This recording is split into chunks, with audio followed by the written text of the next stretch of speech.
Hello mga ka-legit Davercards, panibagong updates po tayo ngayong araw dahil may matindi po na mensahe. Ito pong si Yorme Isko na tila baga farewell speech para sa lahat po ng mga taga-tape Bulagtano.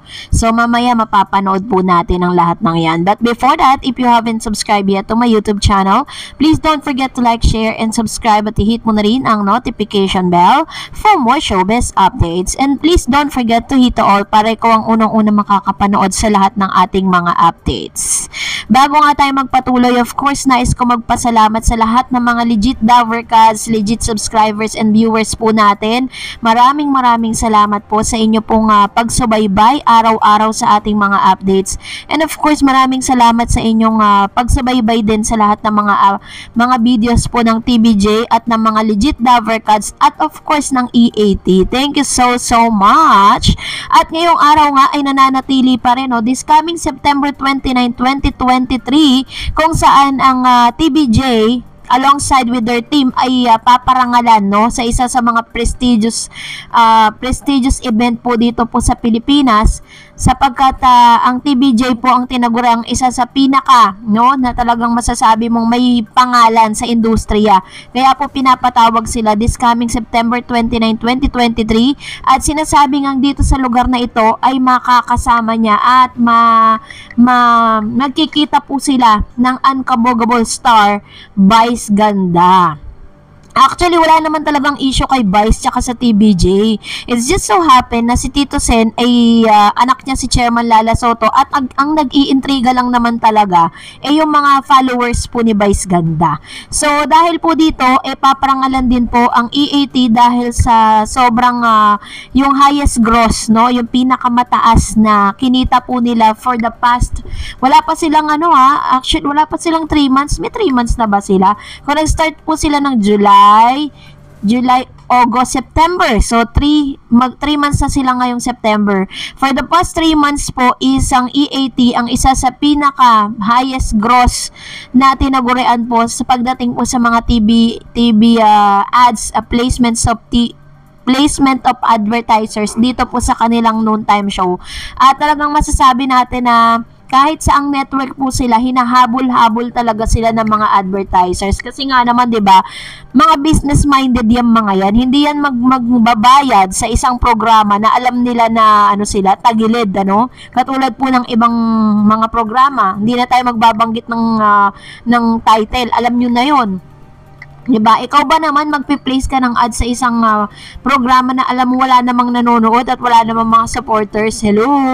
Kahit ano pong gawin po nila, kahit magtatatumbling pa sila dyan, kahit ano pang nakawin nila sa TBJ, hindi nila mananakaw ang suporta ng tao. And at the same time, may mga loyal na po for almost 43 years. May mga loyal na advertisers po ang TBJ. Kaya kahit saan po sila magpunta, sinusundan sila, At hindi lang po sa Free TV, maging sa mga digital marketing, talagang sikat na sikat pa rin ang TBJ at masasabi mong namamayagpag sila for 43 years. So, abangan pa natin yung mga award na maaari pang mahakot nito pong TBJ at ng legit Davercards. And of course, ngayong araw nga pag-usapan natin to dahil ito pong si Yorme, sa kanila pong G Sagedli kanina lang, yung kanya pong portion na G Sagedli kasama si Prinsipe Sedi.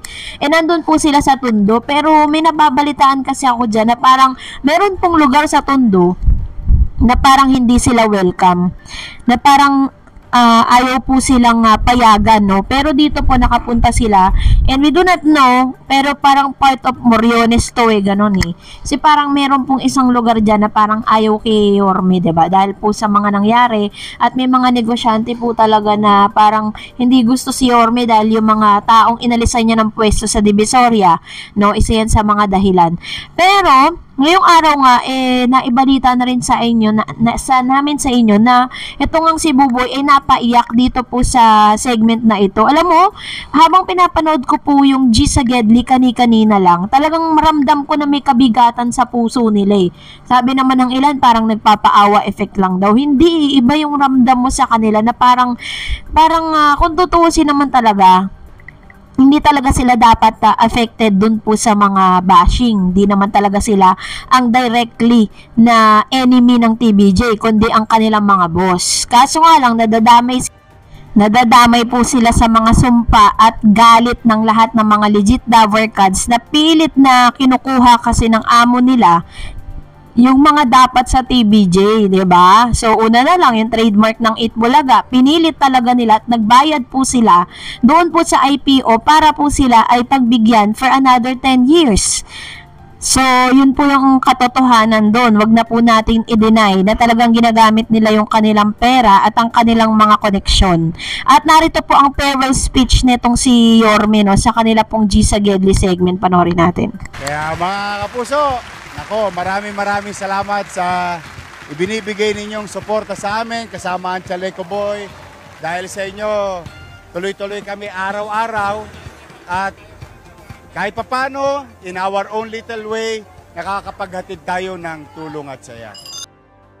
Speech ni Yorme, parang tila baga may may pasaring na parang anytime soon pwede na talaga silang mawala sa ere. Kasi alam niyo po, ang isang programa, kapag po naglunsad ang isang programa ng parang may nag-produce ng isang programa, may testing the water yan. You need to test for 3 months, no? Kapag yung 3 months, lumagpas ka ng 3 months, and then susunod niyan 6 months. Susunod ng 6 months, 1 year. Kapag po naman hindi na talaga, parang sukul na at wala na talagang inilalabas. Kasi doon po sa sinabi po ni Yorme, parang parang reverse psychology. Nagpapasalamat ka doon sa mga taong sumusuporta sa'yo. Samantalang napakakonti lang na mga supporters po netong fake bulagta na to dahil nga doon po sa pagmamatigas ng kanila pong producer. Hindi naman talaga directly galit ang lahat ng mga tao dito po sa kanila. Mas galit po doon po sa kanilang amo. Kaso nga lang minsan may mga pasaring kasi sila na hindi nagugustuhan ng mga legit Davercads. Kaya naman, dahil dyan, mag-comment naman po tayo or mag-react tayo sa ilan sa mga komento ninyo patungkol sa last update po natin, At tayo po ay magre-react, So, unahin po natin ang komento po nitong si Ma'am Shi, no? Ano ba pangalan nito? Ma'am, or anong balita? Kayong GMA, kung kapusong totoo kayo, bakit pinabayaan nyo yung TVJ? Imbis na parangalan sila sa tagal nila sa industriya, sa dami ng natulungan nila, hinayaan nyo pang laitin sila ng mga talent nyo. Nakala mo kung mga sino, anong nila, matatanda na, at kung ano-ano pa. Bakit nakasali sa problema ang tape at TVJ? Sino ba sila? Komo sila ang kinuwang mga bagong host ng tape na yan?